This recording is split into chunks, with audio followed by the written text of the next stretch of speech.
ఎవరైనా భర్త పోయినా కూడా పొరపాటు నాకు ఇదిలో వచ్చింది పొద్దున్నే, ఏమమ్మా ఆవిడ ఏమైనా నేరం చేసిందా నాకు అర్థం కాదు, మొగుడు ఏమైనా చంపేసిందా? మనందరికీ సెంటిమెంట్ బాగా పట్టేసింది. భర్తనే ఆవిడ చంపేలేదు కదా, భర్త పోయినందుకు బాధపడుతుంది ఆవిడ ఎదురొస్తే తప్పే ఉంటండి.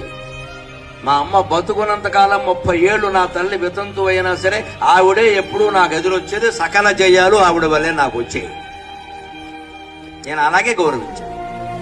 నేను హైదరాబాద్లో ఇల్లు కొంటే ఎవరి చేత కొబ్బరికాయ కొట్టించినా మా అమ్మను వచ్చి కొట్టమన్నా. అప్పటికి ఆవిడకి 90 ఏళ్ళు వయస్సు, వితంతు వై 30 ఏళ్ళు. ఒరే నేను కొట్టమేటరా, ఎవరన్నా నాకు అనవసరం అమ్మా, నువ్వే కొట్టాను.